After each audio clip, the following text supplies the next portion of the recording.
What's up, YouTube? This is Too Raw for TV.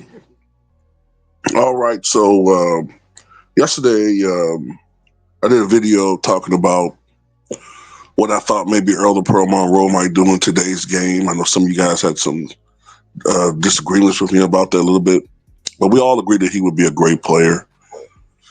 And the video request originally was for 4 different players, but I thought for time purposes, I should break it down to 4 different videos. So today I'm going to talk about Pistol Pete Maravich and what I think he would do in today's game. And to be honest with you, I think of the 4 players that the brother Aaron mentioned, I think that Pistol Pete would probably fit the best along with another player that I'm going to talk about. I think that Pistol Pete probably fits best with the way the game is played today of all of the 4 players from yesteryear, aka the 60s and the 70s. I think Pistol Pete fits the best with the way that players are allowed more liberally to dribble and to be creative with the basketball. Although they did start opening things up in the 70s, but today these guys get away with carrying, they get away with palming, or whatever. They get away with traveling. They just do. But it's more for the sake of the creativity and the aesthetics of the game. Also, this isn't the most physical league anymore. When Pete Maravich played in the 70s, the league was rather physical, much more physical even in the 80s and 90s. That, of course, contributed to his shortened career due to injuries. That wouldn't be as big a problem. Also, I don't think Pete Maravich, obviously, in today's culture, plays 4 years of college, maybe 1 or 2 years of college, and that would also add to his statistical output. This is more of a jump shooting league, perimeter-orientated league. There's really no shot blockers to speak of today. There aren't the big men camped down low, ominously. The trees, I guess I should say. You don't have those. You don't have that really in today's game. You don't have Wilt Chamberlain. You don't have Artis Gilmore. You don't have Bob Lanier. You don't have Dave Cowens. You don't have Kareem Abdul-Jabbar. You don't have Nate Thurman. You don't have these guys. So it would be much easier for a guy like Pete Maravich to score.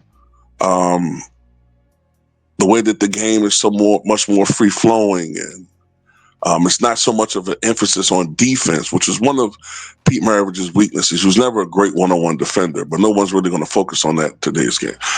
He was 6'5" and about 200 pounds, so he wouldn't be a huge guard by today's standards, but he wouldn't be small either.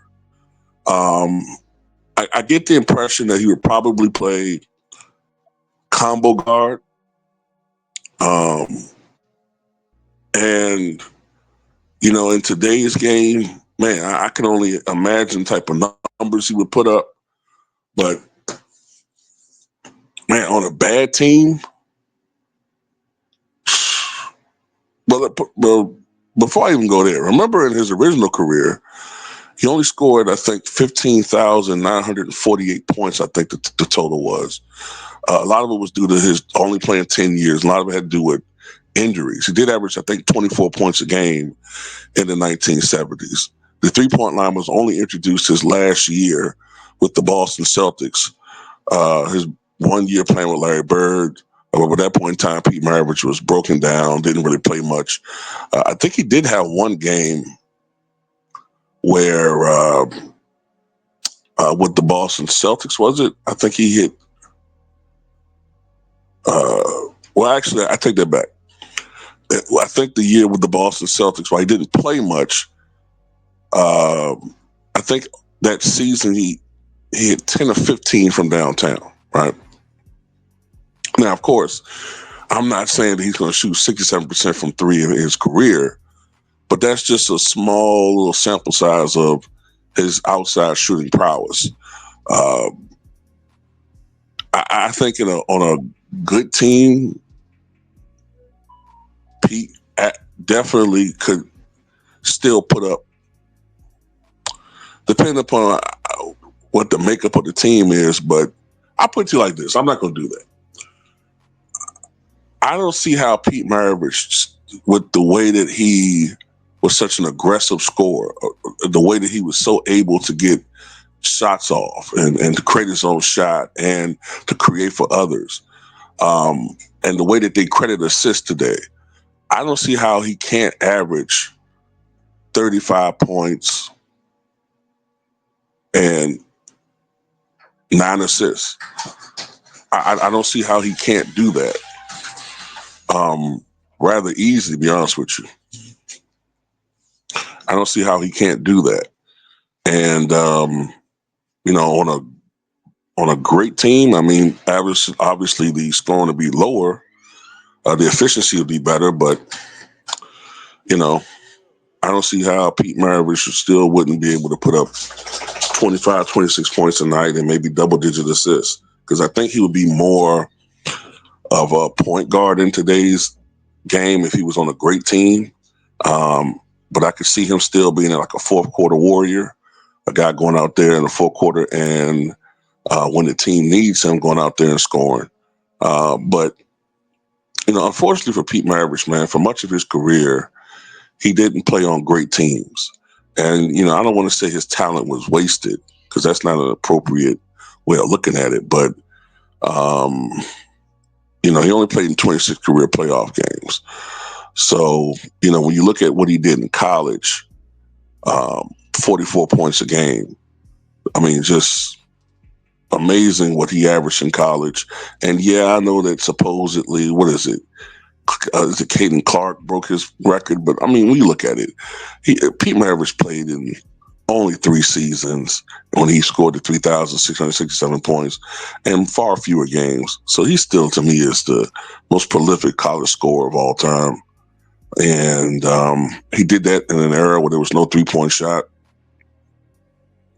He would be amazing today. Would he be the best player in the game? I think he would be the most exciting player in the game. I do think that he would have some faults. I do think that he would probably have somewhat of a high turnover rate, just because of the frenetic and fast pace and high risk of the difficulty level of some of his passes.